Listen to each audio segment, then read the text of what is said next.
Assalamualaikum warahmatullahi wabarakatuh.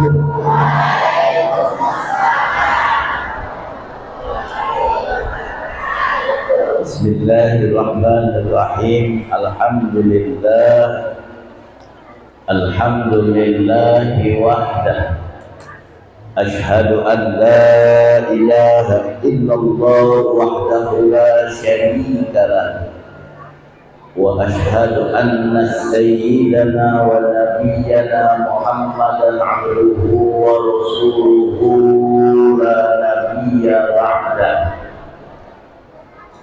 Allahumma salli wa sallim wa barik wa karrim ala sayyidina wa nabiyyina wa habibina wa syafi'ina wa azimina wa qurrata a'yunina sayyidina wa maulana Muhammad miftahi babi rahmatillah adada ma fi ilmillah salatan wassalaman daimaini bidawami mulkillah wa ala alihi wa sahbihi wa mawala wa la hawla wa la quwwata illa billah.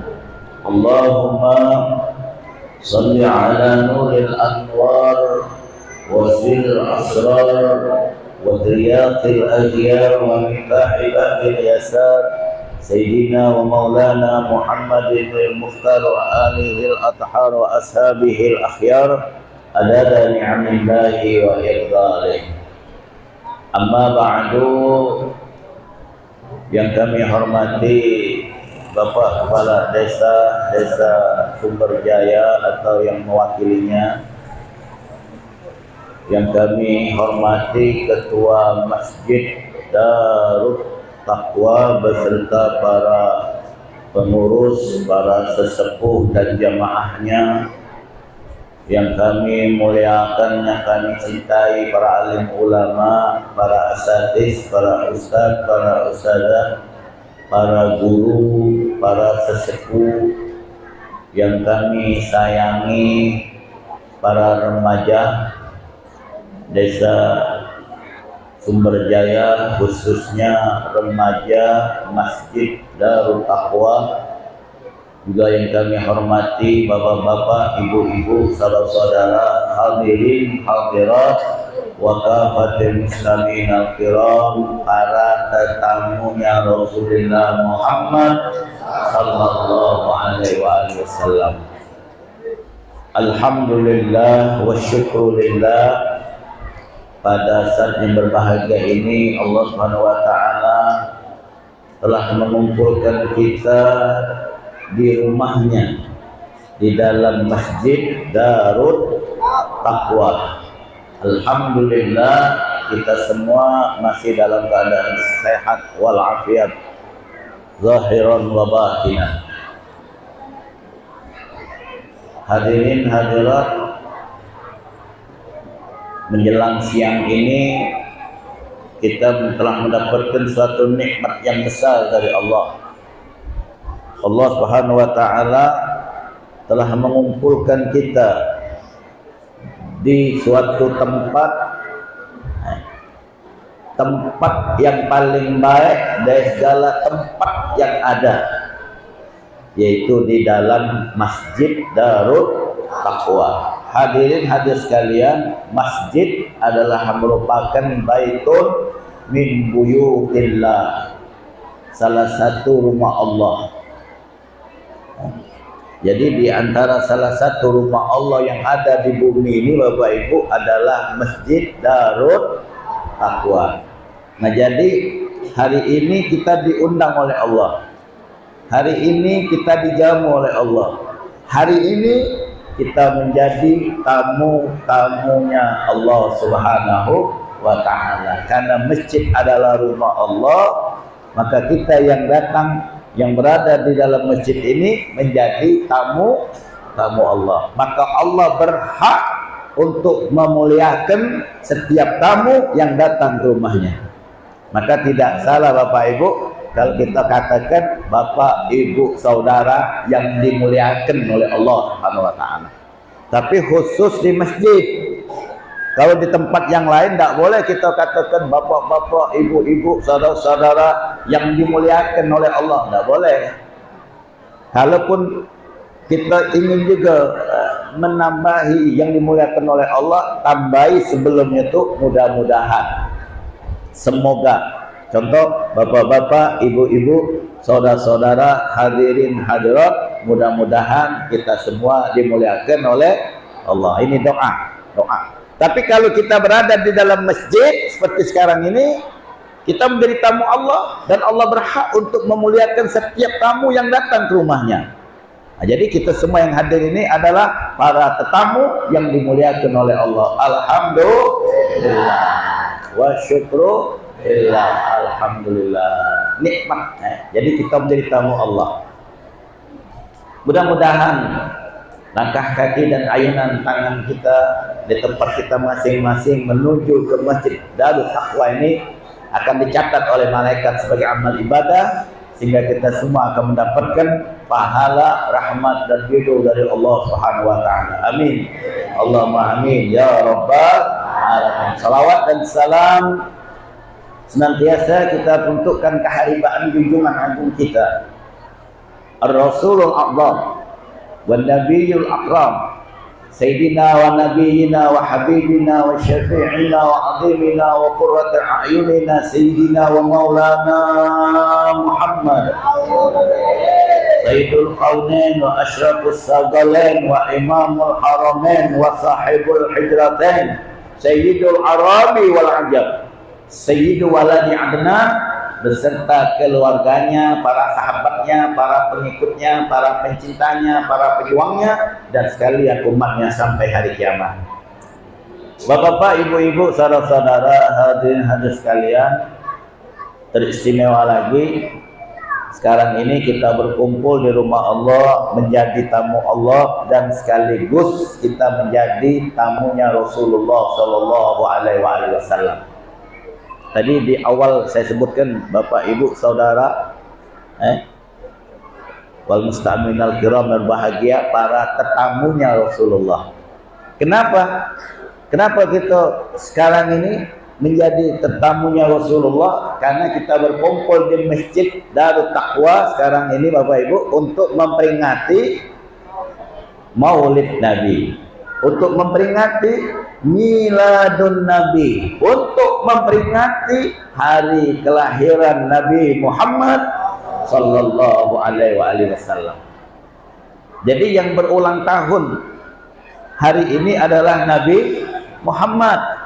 Yang kita peringati ulang tahunnya Nabi Muhammad. Jadi hadirin sekalian, yang punya hajatannya adalah Nabi Muhammad. Alhamdulillah. Tadi sebelum saya menyampaikan tausiah ini, kita marhabanan dulu, ucapkan selamat datang kepada Nabi Muhammad. Kalimat marhaban, marhaban ya nur aini, marhaban, marhaban Jaddal Husaini. Apa dia artinya itu? Marhaban, selamat datang ya nur aini, selamat datang wahai cahaya mataku. Selamat datang wahai kekasihku. Selamat datang Jaddal Husain, kakeknya Husain, yaitu Nabi Muhammad Sallallahu Alaihi Wasallam. Alhamdulillah. Mudah-mudahan sekalian Nabi Sallallahu Alaihi Wasallam hadir di tengah-tengah kita. Walaupun kita tidak bisa melihat Nabi, tidak bisa memandang wajah Nabi, tidak bisa bertemu dengan Nabi, tapi kita berharap kepada Allah, mudah-mudahan kita yang hadir ini semuanya dilihat oleh Nabi. Wajah-wajah kita dipandang oleh Nabi Muhammad Sallallahu Alaihi Wasallam. Amin. Allahumma amin ya rabbal alamin. Maka oleh karena itu hadirin sekalian, saya ingatkan, setiap kali kita hadir acara maulid seperti ini, istihdorkan Nabi. Apa itu istihdorkan Nabi? Rasakan hadirnya Nabi. Rasakan Nabi itu hadir. Nah, jadi kita akan merasakan nyaman, merasakan tenang. Kenapa? Karena kita bersama Nabi Muhammad sallallahu alaihi wasallam. Bapak-bapak, ibu-ibu, saudara-saudara, hadirin sekalian, yang nak kita usahakan dalam hidup ini yaitu selalu al-ma'iyah, selalu merasa bersama dengan Rasulullah sallallahu alaihi wasallam. Jangan sampai kita ni jauh dari Nabi, Bapak Ibu. Kalau kita jauh dari Nabi, jauh dari Nabi, maka kita akan jauh dari rahmat Allah. Kalau kita jauh dari rahmat Allah, maka dalam hidup ini kita tidak akan pernah merasakan yang namanya rasa tenang, tenteram, adem, ayem dan berbahagia. Tidak akan pernah merasakan itu. Jadi orang yang merasakan dalam hidupnya ketenangan, ketentraman, kedamaian dan kebahagiaan adalah orang-orang yang mendapatkan rahmat Allah Subhanahu wa ta'ala. Nah, orang yang mendapatkan rahmat Allah itu adalah orang-orang yang dalam kehidupannya selalu dekat dengan Nabi Muhammad SAW. Selalu bersama dengan Nabi Muhammad SAW. Bapak Ibu hadirin sekalian, bagaimana kita akan berjauhan dengan Nabi? Karena apa yang kita lakukan sehari-hari ini, itu yang diajarkan oleh Nabi kepada kita, Bapak Ibu. Yang kita lakukan sekarang. Contoh, kita kalau bangun tidur macam doa apa? Alhamdulillahillazi ahyana ba'dama amatana wa ilaihin nusyur. Siapa yang ngajarkan doa ini? Nabi. Sebelum nak tidur semalam, apa doa kita baca? Bismikallahumma ahya wa bismika amut. Siapa yang mengajarkan doa ini? Nabi. Kalau kita ke kamar mandi, dulukan kaki kiri. Apa doanya? Masih ingat tidak doanya ini? Allahumma inni a'udzubika minal khubuthi. Siapa yang ngajarkan doa ini? Nabi. Keluar dari WC, keluar dari kamar mandi, mendahulukan kaki kanan. Apa doanya? Alhamdulillahilladzi azhaba anil adza wa afani. Kita makan, kita minum pakai tangan apa? Siapa yang ngajarkan ini? Nabi. Nabi mengingatkan kita jangan sampai kita makan minum tangan kiri. Kenapa? Karena setan belis makan minum pakai tangan kiri. Tadi waktu ngangkat cangkir tadi tangan kanan tangan kiri. Mudah-mudahan tangan kanan galau. Nah, Nabi ngajarkan kalau minum tangan kanan, mau makan tangan kanan, jangan tangan kiri. Makanya cangkir banyu itu jangan duduk ke sebelah kiri, dudukkan sebelah kanan. Jadi, nah kalau sebelah kiri kayak epek. Nah jadi yang ada cangkir di depannya itu taruh sebelah kanan. Apa doa waktu makan?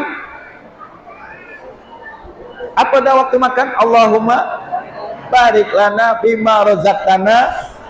Siapa yang ngajarkan ini? Nabi. Selesai makan, alhamdulillah allazi at'amana wa saqana wa ja'alana. Siapa yang ngajarkan ini?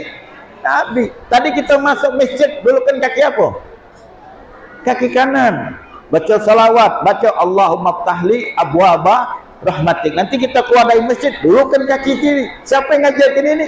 Nabi. Baca doanya, baca salawat Allahumma ftahli abwaba fadlik. Jadi hadirin sekalian, bagaimana kita bisa lupa dengan Nabi? Bagaimana kita bisa jauh dengan Nabi? Karena apapun yang kita lakukan dalam setiap hari kita tidak lepas daripada ajaran yang dibawa oleh Nabi Muhammad sallallahu alaihi wasallam. Cuman masalahnya Bapak Ibu, kita ni galak lupa. Lupa. Contohnya tadi megang cangkir, aku tengok ada tangan kiri. Lupa. Masuk masjid tadi ada yang kaki kiri. Ada tak? Lupa. Tadi bangun tidur tak ada baca doa alhamdulillahilladzi ahyana. Karena lupa. Waktu nak tidur semalam ada juga tidak baca doa bismikallahumma itu. Karena nah inilah penyakit kita ini.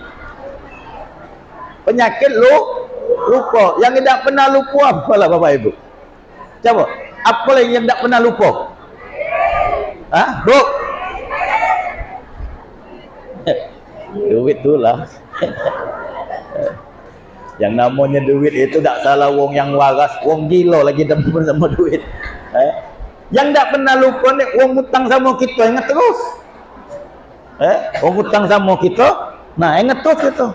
Tapi kita kalau ngutang sama wong lupa juga kan.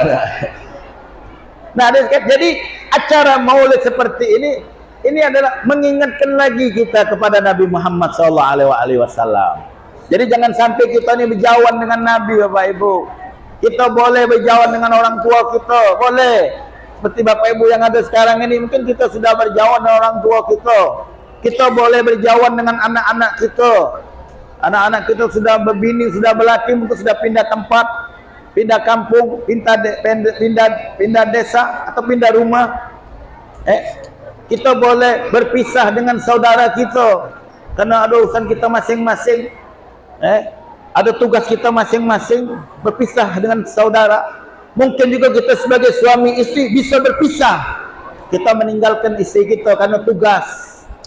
Tapi untuk Nabi Muhammad SAW tidak boleh kita berlepas dengan beliau. Tidak boleh kita berjauhan dengan beliau. Tidak boleh kita berpisah dengan beliau. Bahkan ada satu ulama berkata, "Lau hujiba anni Rasulullah sallallahu alaihi wasallam tarfata ain ma'addatu minal muwahhidin." Andai kata Nabi Muhammad sallallahu alaihi wasallam terhijab dari pandangan mataku, berlepas aku dengan dia walaupun sekejap mataku, maka aku tidak menganggap diriku ini orang yang bertauhid kepada Allah Subhanahu wa taala. Bapak Ibu, jadi kita ingin hidup bersama Nabi. Coba, kita ingin hidup bersama, ingin senang bersama, ingin susah bersama, ingin sehat bersama, ingin sakit bersama. Kalaupun kita mati, ingin mati bersama, dikubur bersama, di padang mahsyar bersama, sampai di dalam surga nanti bersama Nabi Muhammad SAW. Galak apa tidak? Galak apa tidak? Galak apa tidak?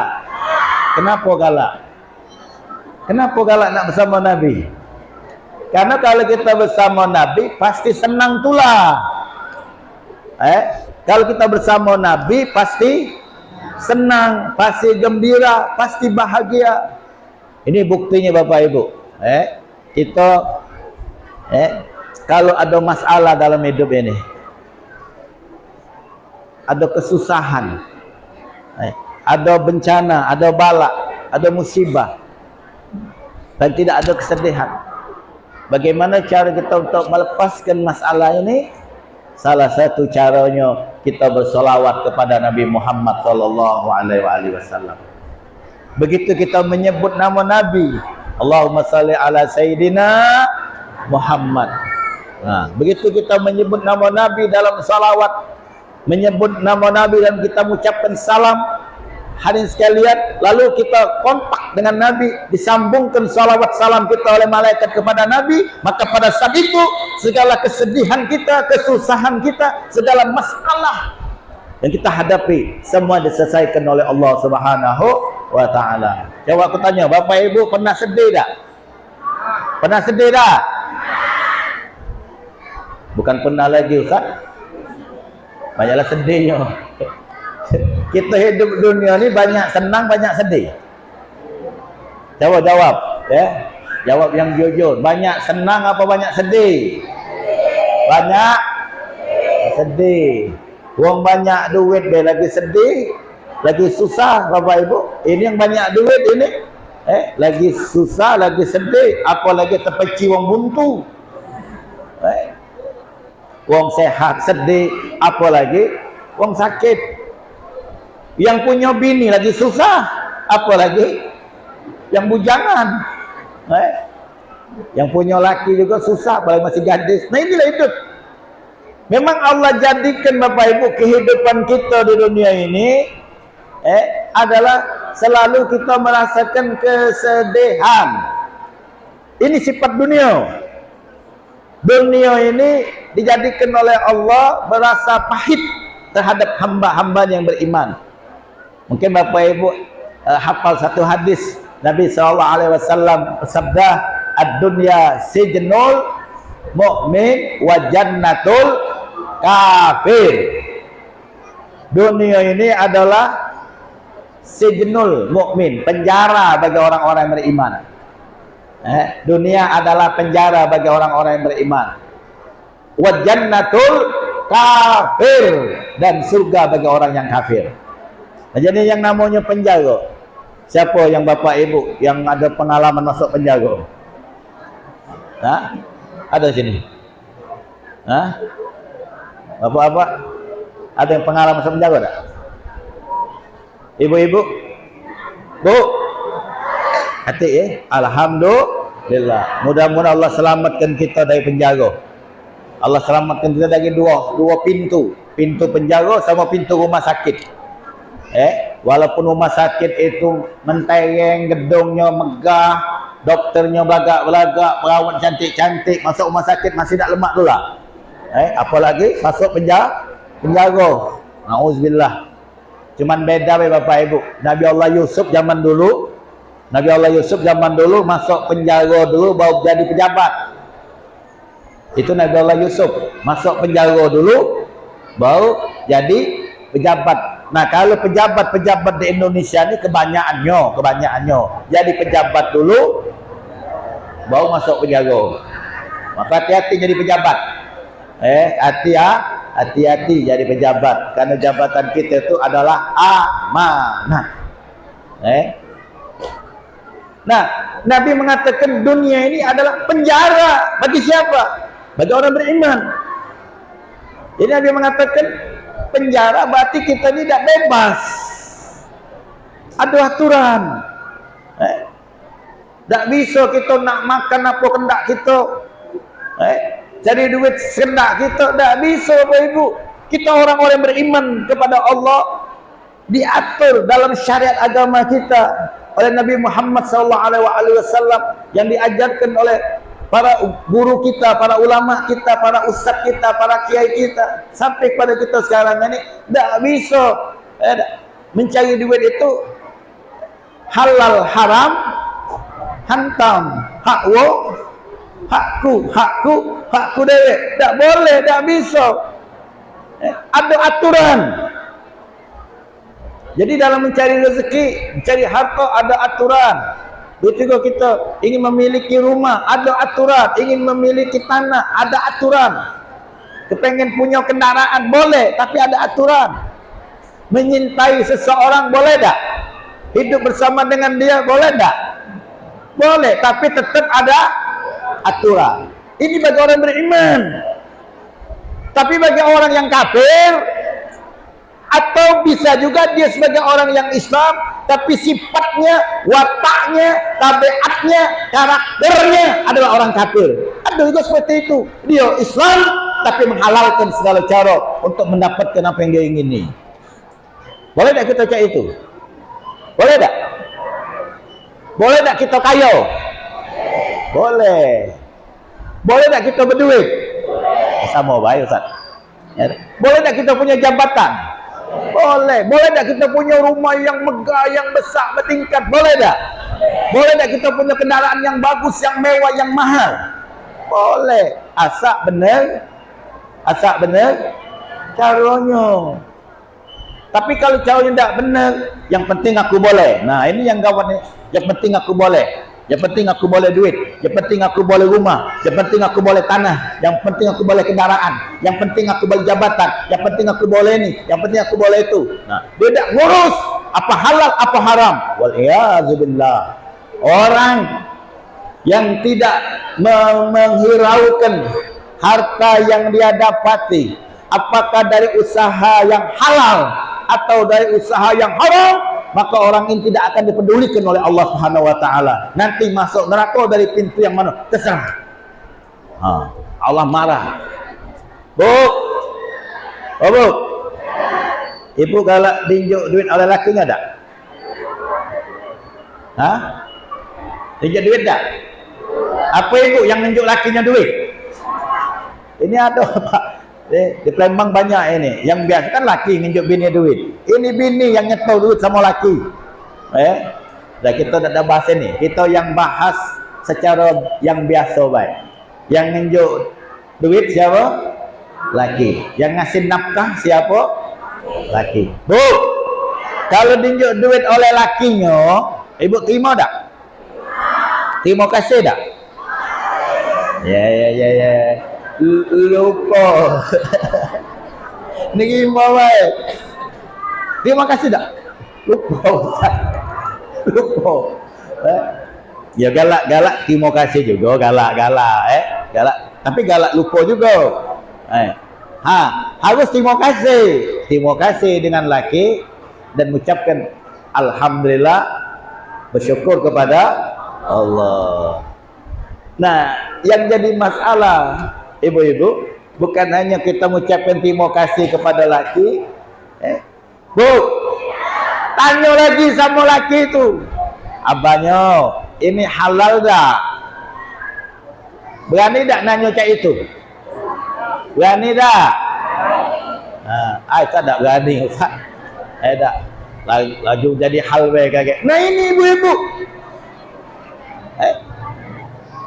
Kalau seandainya suami kita mencari duit dengan jalan yang haram, dia dapat duit dengan cara yang haram, menghalalkan segala cara untuk mendapatkan duit, lalu itu kita terima, kita belikan makanan, dimakan oleh kita, dimakan oleh anak-anak kita, dimakan oleh keluarga kita. Ketahuilah bapak-bapak ibu sekalian, sesungguhnya yang kita makan itu adalah bara api neraka jahanam. Nasi yang kita makan itu nasi bara api neraka jahanam. Apalagi minum yang kita minum, air itu adalah merupakan timah panas dari neraka jahanam. Rumah yang kita tinggal di situ yang didapat dengan jalan yang haram, rumah itu adalah nar, api neraka jahanam. Maka tidak ada ketenangan, tidak ada ketentraman, tidak ada kedamaian dalam hidup berumah tangga. Kenapa? Makanan yang dimakannya adalah usaha yang haram, minuman didapat dengan cara yang haram, pakaian dibelinya dari duit yang haram, rumah dibangun ditegak dari usaha yang haram, semua dari yang haram. Fa anna istajabu lahu. Lalu bagaimana doa-doa mereka akan dikabulkan oleh Allah Subhanahu wa taala. Nah ini hadirin sekalian. Nah jadi karena kita ingin bersama Nabi, hidup ini ingin bersama Nabi. Sebab kita bakal mati. Hidup ini bakal mati. Setiap yang hidup pasti ya tak? Ada tak orang yang hidup tak mati? Setiap orang hidup pasti aman tak galak mati? Jangan hidup. Aman tak galak hidup? Mati masih mati. Ini bapak-bapak camat yang depan ini ibu-ibu camat. Tahu bapak camat? Calon mate. Ibu-ibu calon mate. Mati. Calon jadi nih. Ini bapak camat, calon mati, calon jadi. Pasti jadi. Ibu-ibu calon mati pasti jadi. Cuman kalau caleg, tadi aku lewat kamera tadi kan banyak itu gambar-gambar caleg, calon legislatif belum tentu jadi. Ada calon wali kota belum tentu jadi. Calon bupati belum tentu jadi. Calon gubernur belum tentu jadi. Calon presiden belum tentu jadi. Tapi kalau calon mati pasti. Tinggal nunggu waktunya baik.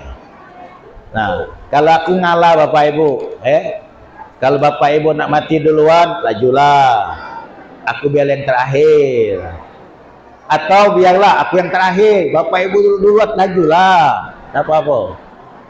Kalau mak ustaz baik. Ya tak bisa kita kayak seperti itu. Kalau sudah waktunya mati. Fa iza jaa ajaluhum la sakhiruna sa'ata wala yastaqdimun. Apabila telah datang kematian, maka tidak dapat dimundurkan saat pun juga ataupun dimajukan. Kita percaya tak bakal mati ni? Percaya tak? Ya yang aku nak ceramah ini. Hah?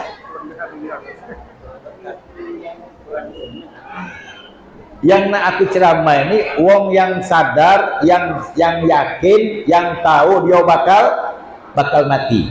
Yang tak yakin bakal mati tak usah diceramahi. Bapak, saudara-saudara, kalau orang itu tak yakin bakal mati, tak percaya dia bakal mati, tak usah diceramahi. Kenapa Ustaz? Bapak Ibu, orang yang tak percaya, yang tak tahu dan memang tidak diberi pengetahuan oleh Allah, memang mereka tidak beri ilmu oleh Allah, bahwasanya mereka bakal mati. Itu adalah ayam, bebek, kambing, sapi, apa lagi? Kucing. Binatang, hewan itu tidak diberi pengetahuan oleh Allah, tidak diberi ilmu oleh Allah. Mereka tidak tahu kalau mereka itu suatu saat bakal mati. Bahkan Nabi mengatakan, andai kata hewan-hewan ternak itu tahu mereka bakal mati, maka kita, kata Nabi, tidak akan menemukan lagi hewan yang gemuk dagingnya. Takut kalau bakal mati. Ada tak yang ngingon ayam negeri di sini? Ayam negeri dinjuk makan terus, pagi dinjuk, siang dinjuk, sore dinjuk, malam dinjuk, supaya apa? Cepat besar, bergemuk. Kalau dah besar lah gemuk, tinggal. Nah, pertanyaan tu, ayam itu tahu tak dia? Kita ingat, kita tunjuk makan, kaget kalau sudah gemuk dagingnya, sudah besar, kita sembelih. Tahu tak ayam ini? Tidak tahu. Jadi yang tidak sadar, yang tidak tahu dengan mati itu adalah binatang. Nah, jadi kalau kita tidak sadar dengan mati, tidak ingat dengan mati, berarti kita sama baik. Nah, kalau kita ngamai bebek, wahai bebek-bebek, wahai ayam, wahai kambing, takutlah kau kepada Allah, taatlah kepada Allah. Nak gila je ustaz itu. Nah, segai, kenapa? Ayam, bebek, kambing, sapi, camainya, tak kata guna. Membazir. Kenapa? Karena bebek, ayam, kambing, sapi, hewan-hewan ternak itu mereka tak ngerti, mereka tak paham. Nah, begitu juga manusia-manusia sekarang yang tidak ngerti, tidak paham, tidak sadar kalau mereka itu bakal mati, maka keadaan mereka tak beda seperti hewan tadi. Bahkan lebih jelas saja Allah nyatakan dalam firman-Nya, walaqad zara'na li jahannam katsiran minal jinni wal ins lahum qulubun la yafqahuna biha wa lahum adhanun la yasma'una biha wa lahum a'yunun la yubsiruna biha ulaika kal an'am bal hum adall. Allah nyatakan, sesungguhnya kami telah sediakan neraka jahanam. Kami sudah sediakan neraka jahanam. Untuk siapa? Untuk bangsa jin dan bangsa manusia. Jadi neraka itu untuk bangsa jin dan bangsa manusia. Kalau ayam bebek masuk tak? Tidak. Ini hadirin. Ayam, bebek, kucing, kambing, sapi, tikus curut, cecek, seluruhnya itu nanti pada hari kiamat mereka akan berubah menjadi tanah. Menjadi tanah. Jadi setelah nanti terjadi hisab, kita ngingon kucing misalnya, kucing ni kita tunjuk makan, kita pelihara dengan baik, kalau sakit kita rawat sampai kucing ini meninggal. Nanti pada hari kiamat dia akan mengadu kepada Allah Subhanahu Wa Taala, bahwasanya kita tuannya ni sangat baik dengan kucing ini. Maka kucing ini minta kepada Allah agar Allah memberikan balasan pahala untuk kita. Seluruh hewan ternak, termasuk juga yang galak ngengon ayam kampung, ada tak ini? Ada di kampung? Dibuatkan rebannya tak? Dibuatkan kotak untuk bertelur tak? Diunjuk makanan tak? Nanti ayam-ayam ini akan mengadu kepada Allah pada kiamat. Bapak itu, ibu itu, ya Rabb, baik sama kami ini. Dia yang merawat kami, dia jaga kami, diberi kami tempat tinggal, dibuat di kotak untuk bertelur dan ngerem, dijaga, dirawat. Maka ya Rabb, kami mohon beri mereka kebaikan, beri mereka pahala, ampunkan dosa mereka ya Rabb. Nah ini ada sekalian. Nah, yang ingon bogong ada tak? Bogong sangkal ada? Hati-hati, hati-hati. Kami dikogongnya Rabb, ya Allah, kami dikogongnya dalam sangkal, kami tidak bebas. Nah, kami tersiksa di dalam sangkar itu ya Allah. Musuh kami ini terbang di tempat yang luas, di hutan yang bebas. Tapi kami dikurung oleh orang ini. Nah, gawat. Jadi yang punya bogong balik ini lepas kalau bogongnya. Dengan harapan, ya Allah, aku telah membebaskan burungnya dari sangkarnya. Mudah-mudahan kau bebaskan aku dan keluargaku daripada api neraka jahanam nanti pada kiamat. Hati-hati. Nah, hadis kalian, jadi hewan-hewan ini setelah dia bersaksi di hadapan Allah tentang kebaikan kita atau kezaliman kita kepada mereka, selesai, lalu hewan-hewan ini semuanya jadi tanah, habis. Mereka tidak akan merasakan siksaan, tidak merasakan azab. Wa yaqulul kafiru ya laitani kuntu turaba. Nanti orang-orang kafir akan berkata di hadapan Allah pada hari kiamat nanti, aduhai sekiranya kami lebih baik jadi tanah baik. Yang jadi tanah tadi apa? Yang jadi tanah apa? Binatang. Nah, maka orang-orang kafir akan berkata nanti pada kiamat, aduhai sekiranya kami lebih baik jadi binatang baik. Selesai. Tapi tidak bisa. Kita manusia dihisab atau diazab oleh Allah. Maka Allah katakan walaqad zara'na li jahannam katsiran minal jinni wal ins. Jadi kami sediakan neraka jahanam itu kebanyakannya untuk penghuni neraka jahanam adalah kebanyakan bangsa jin dan manusia. Lahum qulubun la yafqahuna biha. Mereka punya hati, tapi tidak digunakan untuk memahami ayat-ayat Allah. Mereka punya telinga, tapi telinganya tidak digunakan untuk mendengar ayat-ayat Allah. Mereka punya mata, tetapi matanya tidak digunakan untuk melihat tanda-tanda keagungan dan kebesaran Allah. Ulaika kal an'am. Mereka itu kata Allah seperti hewan ternak. Bal hum adall. Bahkan lebih sesat lagi dari hewan ternak. Ya Allah. Bu, Pak. Kalau ayam masuk rumah kita, ayam masuk rumah kita, permisi tak dia? Mengucapkan salam tak? Kenapa? Hah? Kan tak kata akal. Begitu ayam masuk di rumah kita Bapak Ibu, kita di dalam, maka kita omongkan ayam, yam, metu yam. Ya metu yam, metu tak ayam? Kenapa tak metu? Tidak ngerti kata akal. Cak mana supaya dia metu? Cak manalah cara supaya dia metu dari rumah kita? Ada sapu. Al-insan yakti bil isyarah. Manusia itu cukup dengan isyarat. Yang namanya manusia cukup dengan isyarat. Jadi kita bisa melihat Bapak Ibu, wong ini senang tak sama kita, wong ini sayang tak sama kita, wong ini suka tak sama kita. Kita tahu tak? Tahu dan isyarat. Wong ini benci sama kita, wong ini tak senang dengan kita, tahu tak? Tahu dan isyarat. Makanya kita sebagai manusia ini cukup dan isyarat. Jadi kalau kita sanjo ke rumah wong, Bapak Ibu sanjo ke rumah wong, begitu kita duduk di rumah wong, duduk kelakar, yang tuan rumah tadi jam apa ini? Nah, berarti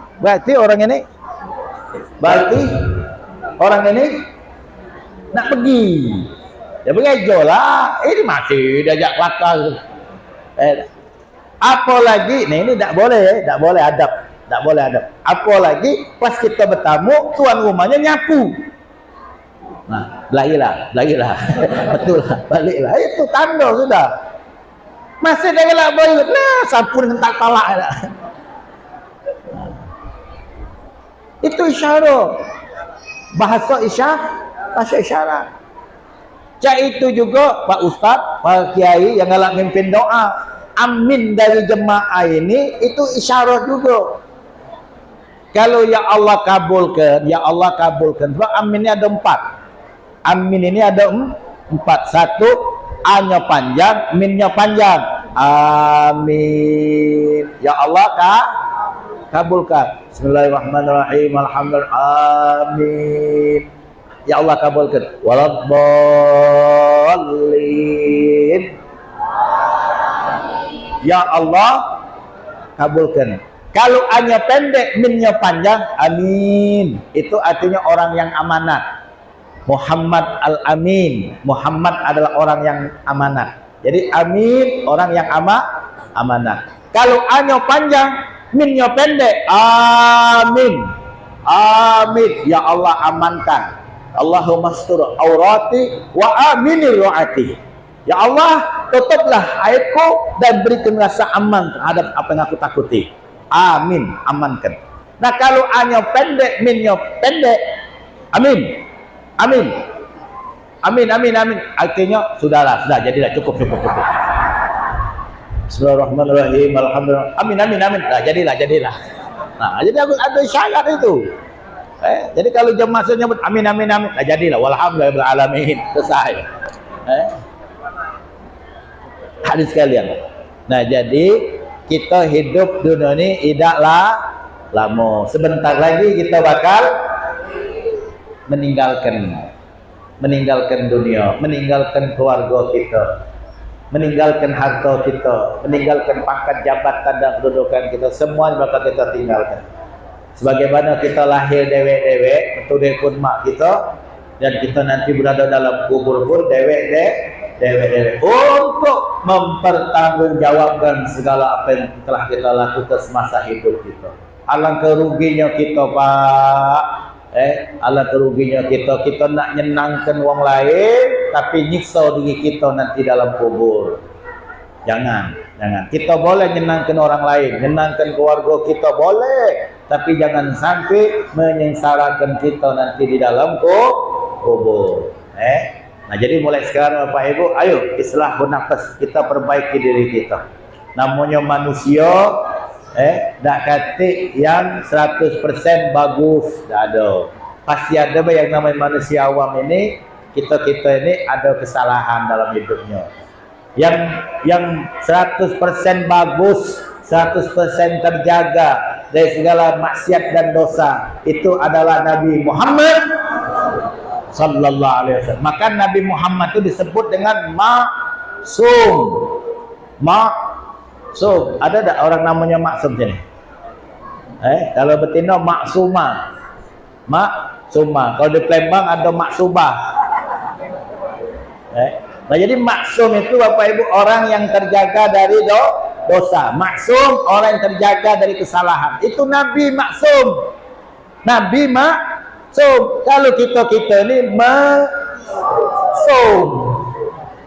Nah, Nabi maksum, kita mesum. Dan Nabi telah mengatakan dalam hadisnya, kullu bani Adam khata'una. Semua manusia pasti berdosa. Tidak ada manusia yang tidak berdosa. Semuanya berdosa.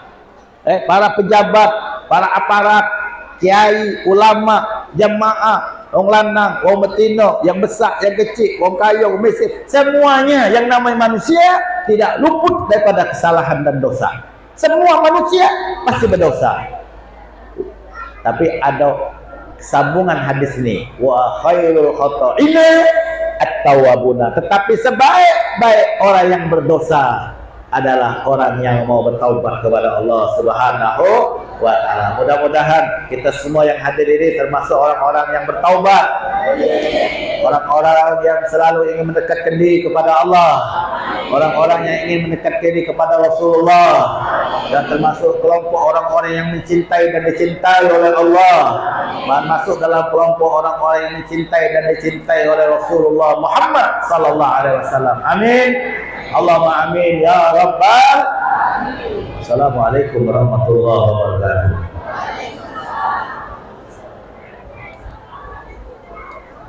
Jadilah.